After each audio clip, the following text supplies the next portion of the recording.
आता पाहूया मोदींच्या जळगाव दौऱ्याच्या टॉप 9 बातम्या। जळगावात पंतप्रधान मोदींच्या उपस्थितीत लखपती दीदी योजनेचा कार्यक्रमाआधी पंतप्रधान मोदींचा बचत गटाच्या महिलांशी संवाद।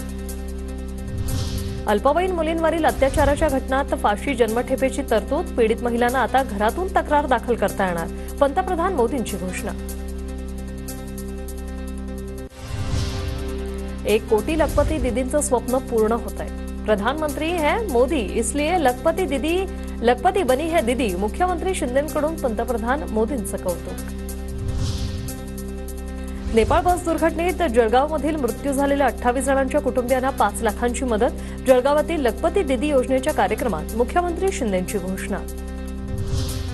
नारपार गिरणा योजनेला मान्यता दिली, राज्य मंत्रिमंडळाच्या बैठकीमध्ये टेंडर काढणार, उपमुख्यमंत्री फडणवीसांची घोषणा। दीदींना आधी सुरक्षा द्या, मग लखपती दीदी योजना बघा। जळगावात 15 दिवसात 4 अल्पवयीन मुलींवर अत्याचार, संजय राऊतांची टीका। पंतप्रधान मोदींचं विमानतळावर आगमन होताच अंबादास दानवेंच्या नेतृत्वात मवियाचं आंदोलन। महिला अत्याचाराच्या घटना रोखण्यात सरकार अपयशी ठरल्याचा आरोप करत आंदोलनकर्ते पोलिसांच्या ताब्यात। ज्यासाठी ते आंदोलन करतायत त्यावर आधीच कार्यवाही झाली। राजकीय पोळी भाजण्यासाठी ते विरोध करतायत। गिरीश महाजनांची अंबादास दानवेंवर टीका, तर खडसेंना मोदींच्या जळगाव दौऱ्याचं निमंत्रण नसल्याच्या प्रश्नावर बोलणं टाळलं।